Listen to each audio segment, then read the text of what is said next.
Hi, I'm Anne, and I'm wearing my Way Cool Writer hat.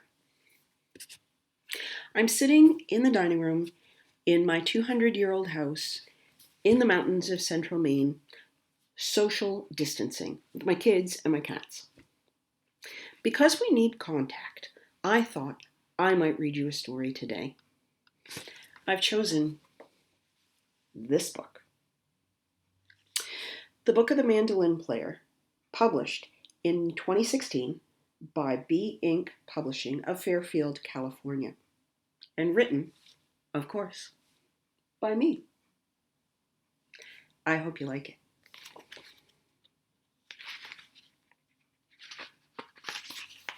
Part 1. Chapter 1. When Maeve looked up at me with those enormous brown eyes, so unlike anyone's in the family, and said, "He's coming," she might have been announcing the next advent of Christ, so weighty was her tone. Or of Van Morrison. She'd slapped Beautiful Vision into the CD player over the sink when she had joined me in the kitchen. It had been the first thing, even before she shed the oversized barn coat and hung it carefully on the peg next to the door. One must, after all, have one's priorities straight. As she moved past me at the counter, I caught her slight scent of hay and November wind. We were making almond bark for Christmas. With all the members of this family, attached by blood, marriage, or sometimes, so it seemed, just plain duct tape, making enough for everyone meant we had to start early. The weekend before Thanksgiving in this case. My eyes strayed to the calendar tacked to the porch door, where my sister-in-law Shelley's name occupied Thursday's square, bold and red, in case we forgot where we were to go for dinner. Maeve was watching me. She'd always been the most watchful child I'd ever met, and as a former schoolteacher I'd met many. A child who rarely spoke, but who absorbed all that was going on, sponge-like. Even while she watched me, she was chopping the almonds on the cutting board, one hand anchoring the point of the knife, while the other lifted the blade slightly, then pressed it down again into the neat pile of nut meats. She handled the knife like a chef, or an assassin. I smiled at her, but she did not smile back. I hadn't expected it.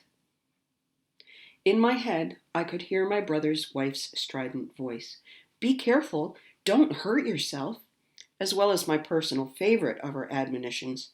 "Do you think you ought?" As in, do you think you ought to be letting that child use that knife? Yet for all her protesting, I knew full well Shelley would never dare to try to stop Maeve herself. One look from those fathomless eyes, and Shelley would stop dead in her tracks. The chocolate was melted in the double boiler. I brought the pan from the stove top to the counter, where Maeve lifted the board and scraped the nuts into the mix. "Which one is this?" she asked as I plied the wooden spoon. "The sweet one." Shelley liked her almond bark sugary to the point where my teeth quivered just thinking about it. Maeve's expression indicated her disgust. At the candy or the recipient, I was not prepared to say. I smiled at her again. A stray beam of weak November sunlight fell at an angle through the window onto her dark hair, picking out the reds in the deep brown. Beautiful hair. Maeve was the only one in the family with that color. The rest of us were mousy brown. Even her own father, changeling that he had been more like us than her. It was at this point that Maeve made her pronouncement. "He's coming." Maybe it was Arthur she meant. Her father. My brother. I caught my breath and threw her a glance. She was watching me intently, not giving anything away. I waited to see if there was more. The light on her hair was like a halo. No, for Maeve was no angel. There were fires burning in that girl that belied any cherubic tendencies. Rather, the light was a coronet, and she was Maeve, the warrior queen. There was nothing more. I poured the chocolate mixture, and Maeve shook the pan to even it out. For some reason, my chest felt tight, bands squeezing the air out of my lungs. Van Morrison launched into Dweller on the Threshold. If anything described Maeve, that was it. She dwelt on a threshold. I watched her slide the pan into the refrigerator. She closed the door and dusted off her hands. "Just don't get mad," she said, before she slipped out of the kitchen. There were 5 of us cross offspring. There used to be 6.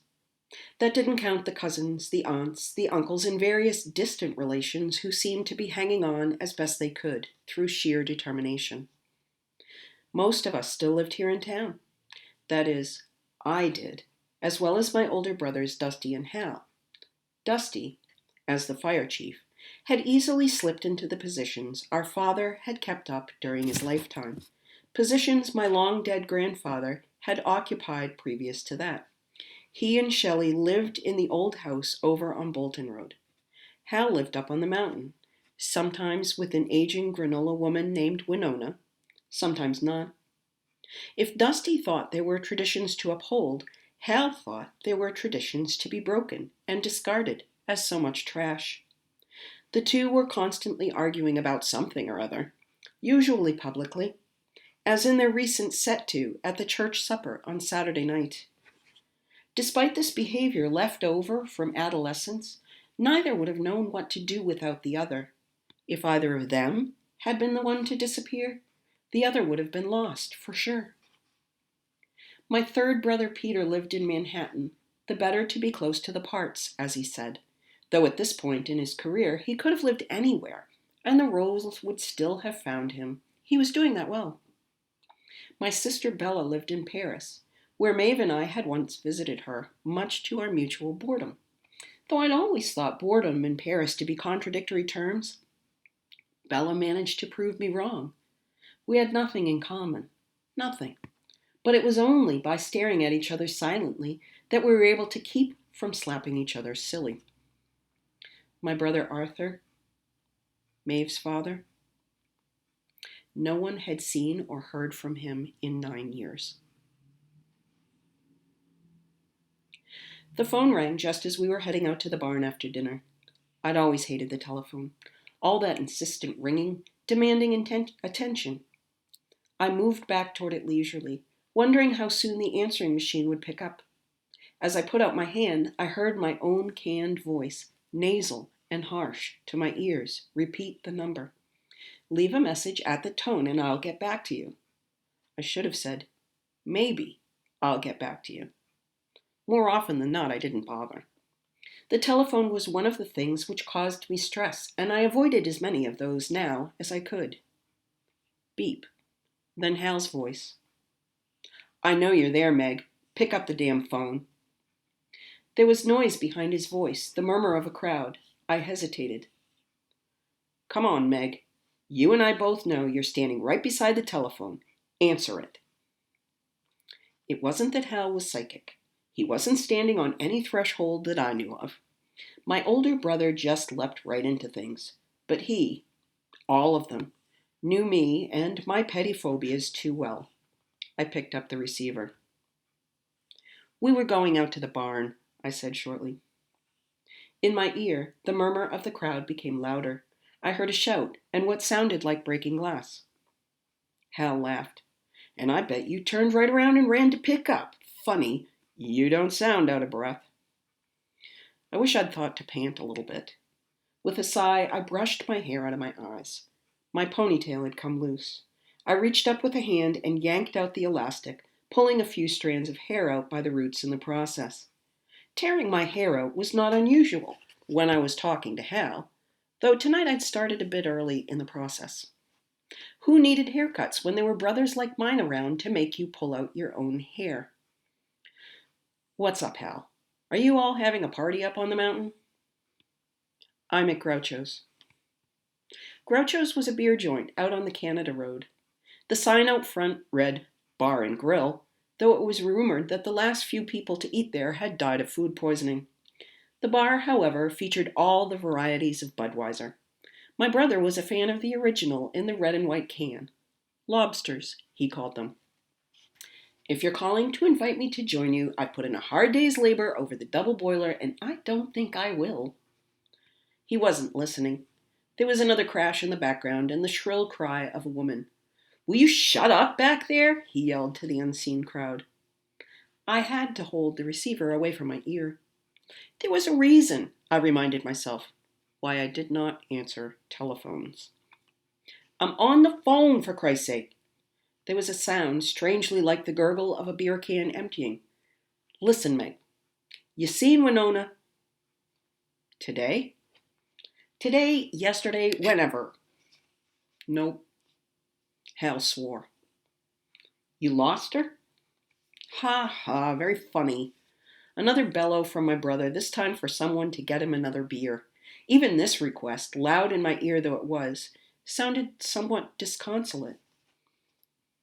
Suddenly, thinking of my own long-gone husband, I felt a surge of sympathy. "Did you two have a fight?" My brother had a temper, and Winona was stubborn as dirt. Dusty called them a match made in hell. Hal's laugh was bitter. "Nothing but the usual. Asked her to marry me again. Next thing I know, she's gone." This had happened frequently over the last 9 or 10 years. Both were in their 50s now. My brother's age I knew, but I had to make an educated guess about Winona's, and past the age when couples had children. Still, there was something in Hal's nature that longed to make their union official, if not legal. "I'm sorry, Hal," I said, leaning against the wall and closing my eyes. "But you know she'll be back." "She'd come back all the other times," I wanted to remind him. "Sometimes after a day or two. Once she'd stayed away almost a month. Still, always, she reappeared, and no one would ever mention her absence." He's coming. Maybe Maeve had got the message wrong. Maybe it was she. I didn't realize I'd spoken aloud until I heard my brother's reply. "I hope so, Meggie. I really hope so." I usually accompanied Maeve out to the barn after dinner to make sure everything was battened down for the evening. Not that she needed help, nor did she need to have her work checked. No one was as careful or conscientious as Maeve. There wasn't much to check on in the barn anyway. Only one stall was occupied, where Maisie, the ancient mare, lifted her head to gaze at us blearily. This was the horse Maeve had come across in the weekly Swap and Sale magazine, free for the taking.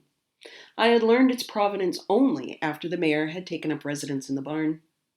When I had asked Maeve about it, the response had been that familiar hands-on-hip stance accompanied by a dark glare. I couldn't let them put her down, could I? Shoot her between the eyes and shove her into a pit? That's what they would have done. So Maisie became one of us. Now she whickered gently as Maeve rubbed her nose and spoke some secret language in her ear. While she put up with me, it was Maeve, her rescuer, whom she loved. The chickens in the coop in the far corner clucked and rustled and ran on their sharp little feet to the screen as Maeve approached to lock them in for the night. She held out her empty hands apologetically. Supper time for them long since over. Murmuring in chicken disgust, they wandered off again.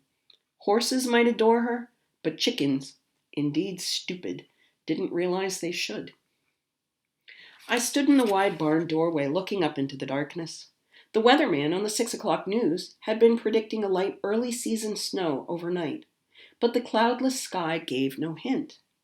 It was clear, straight up to the stars shining their cold light. The air, with the temperature dipping below freezing a couple of hours after sunset, seemed hard, as though I could take my fist out of my pocket and give it a good rap. The air would ring like a bell, or shatter like glass. I could imagine it cutting my skin. I shivered, still staring upward, and pulled my sweater more tightly around me. One of the orange cats, who lived in the loft, twined itself back and forth around my ankles. My shadow thrust its way out into the empty yard, trapped in the rectangle of light from the barn. I sucked a lungful of cold air in and held it for a moment, my chest full of crystallized oxygen, then blew it out again, the fog before me testament to my still being alive. Off in the distance to the east, the mountain loomed blackly, one of many Bumps in the backbone that cut us off from the ocean some 30 miles away. Cross Mountain, named for one of the first denizens of the area, one of our hapless ancestors who had farmed in Damascus, probably for lack of anywhere else to go. Some nights I could look up there and see the glimmer of lights where Hal and Winona had their cabin. All was dark up there now. The light behind me clicked off, and my shadow disappeared. "Let's go," Maeve said, grabbing hold of the barn door with both hands. The orange cat followed us out. And that's chapter 1 of the Book of the Mandolin Player, which is available from, in these times of pestilence, the publisher, Bedazzled Ink. In fact, to help people who are trapped at home doing their social distancing, Bedazzled Ink is offering discounts on many of the titles that they have published over the last several years, including this one.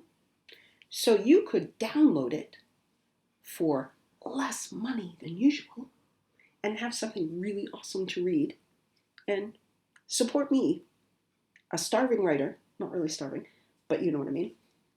And if you're interested in browsing these titles or other titles from Bedazzled Ink, you should go to, you ready?